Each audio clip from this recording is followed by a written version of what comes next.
I'm joined by Bill Deutch, founder and CEO of Military Made. Why don't you tell us a little bit more about Military Made and your background, because it started from a show, right? Correct. My background is not in the e-commerce or subscription box area.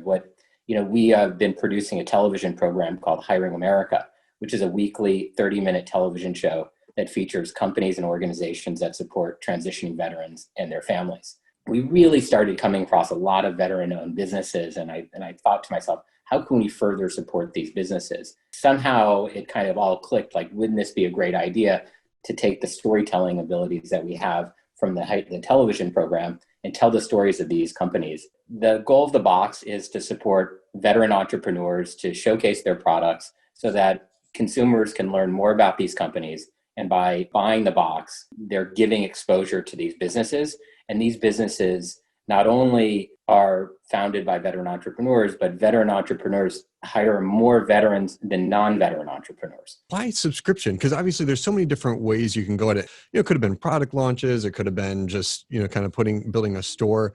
It wasn't about any one product, and there's thousands of companies out there, but it's about the whole mission, about supporting veteran entrepreneurship and military spouse entrepreneurship. By bringing everyone together into one box, we could invest all of our resources in telling one story and letting all of these different companies rise up together. I would rather invest in the whole mission of supporting veteran entrepreneurship and allow this as an opportunity for people to discover these great companies and great entrepreneurs. And they're thrilled to have that channel. So we're looking at how do we really take what we do on Hiring America and help further amplify the Military Made mission. You launched this in November, and it sounded to me like there's a lot of work that went into that. Tell me about your planning process, how you built up to this and how you got to that November launch. We ended up launching, I think, on November 10th or on Veterans Day, November 11th. And I would never have planned that. I wanted a soft launch over the summer so we could test it out, make sure we had everything in place. And our original goal was to launch, it was March. And we just were facing, more issues than we had expected. A lot of the companies weren't able to get products. Supply chains were interrupted. So everything was being delayed. And so, getting so close to Veterans Day, which is a celebration of veterans, it's a great day to launch it, but I wouldn't have planned on it. I would have said, let's launch it 2 or 3 weeks before. But I pushed it very hard, and our fulfillment center, they had some deadlines, and I think that probably helped push us as well. Were there some things you discovered in building a subscription box along the way? You're like, now I know this. I wish I had known this before. There's always things I would love to have known. I think the branding elements of what we've done are great. So I really would like to continue those as much as we can learn how to do it a little bit more efficiently. Yeah. But I think for me, the idea of understanding, making sure we had all the products and how those products fit into a box and were packaged nicely.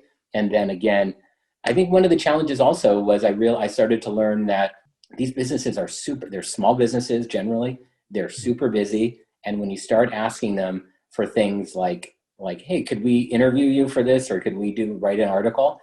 Sometimes the owners don't have all the time that you would like. There's an insert in the box that describes each business. And I'm like, you really ask a lot of people that have incredibly busy schedules. And as much as I think what we're doing is the best thing, they're also running businesses. In order to grow a business, you really need to delegate to people. This is advice people tell me all the time, and it's very hard for me. It's been hard for me to really follow this advice, but I'm getting better and better at it in terms of delegating and finding good people. I don't know if you've ever studied EOS, Entrepreneur's Operating System, where there's the visionary and the integrator. You sound like the visionary, and then the integrator does it and they get it done for you. And I'm very much the same way. I'm a visionary, but I can live in an integrator role, but only for so long. I'm only so good at it for so long. You want to be involved and you want to be part of the story. You want to help get that story because that'll connect you to the next point potentially.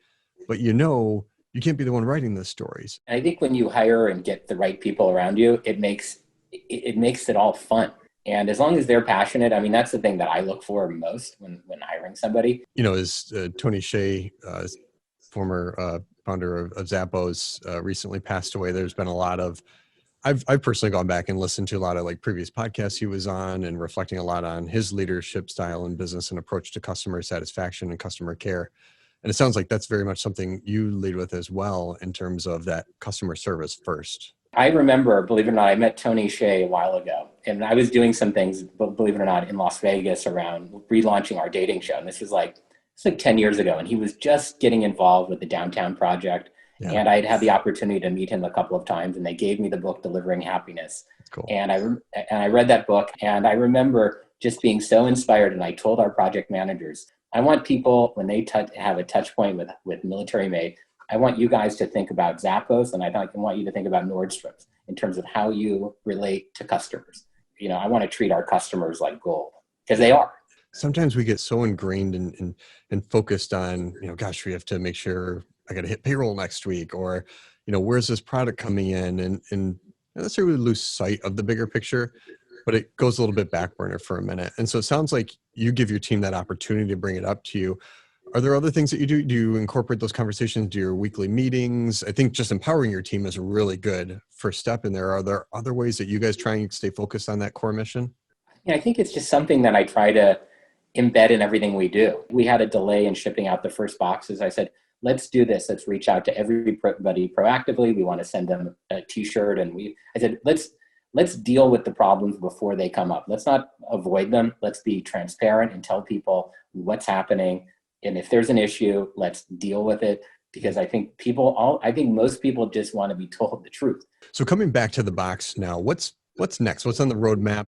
So we have 4 boxes planned for 2021. So that's been all of our attention. We have some ideas about like having an ongoing box that's like people can purchase throughout the year. It's like, I feel like the train has left the station and we're building the tracks. And that's the thing, I think, advice to many people. It's like the launch of a service is just the first point. It's like you have to kind of just build the tracks and, let it go. But that's where the excitement is, and it's like certainly all the challenges are. So let me ask you, there may be some service members and veterans and spouses of service members and veterans that are interested in getting involved in the box. What's the best method for them to do that and to be featured or to be part of what you guys are doing? The best way is either to go to our website, and there's a box to reach out to us. Let's provide comments, or if you're interested in providing products or getting involved, number one. Or two, just email me directly. You can email me at bill@militarymade.com. And I try to respond within 24 hours, but excuse anyone emails, like I'll do my best. But yeah, it comes in waves sometimes, right? Reach out to us directly, and Awesome. We'll get back to you, and love to work with great companies. So how do you guys select what goes in the boxes? Are you looking for specific types of items or themes, or is it really just, you're willing to consider anything along down the line? We're willing to consider anything down the line. Right now, we have certain themes for the boxes set up for 2021.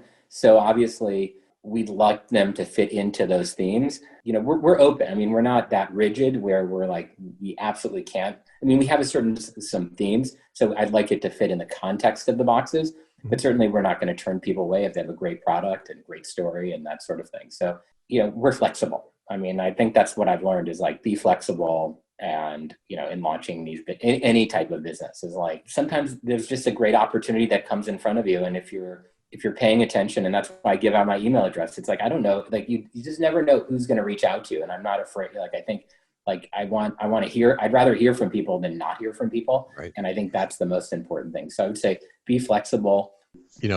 Some of the most amazing, best things come in unexpected ways. This person knew this person who remembered a conversation from that person. And I've had things resurface from 10 years prior.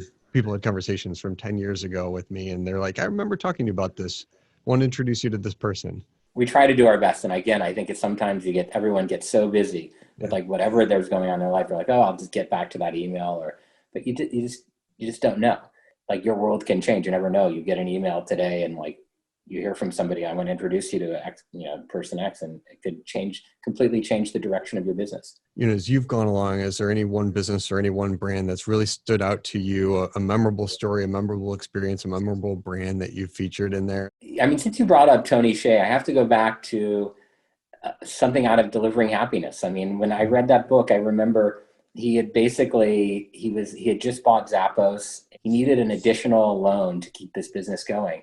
And suddenly someone just walked in his door, like a banker, and they ended up solving all this problems. So, I mean, and then from there, this is incredible rise of his business. But it's really just, I think it's just paying attention and looking out for those opportunities and being prepared to take advantage of them. You do the right things and you focus on the right elements in there. The rest definitely does come along there. It's truly admirable what you're doing. I think it's really awesome. Paul, thanks. And, we're really excited also. Part of the profits of Military Mate will go to Hiring America Serves, which is a nonprofit that supports educating veterans on how to transition from the military to the civilian workforce.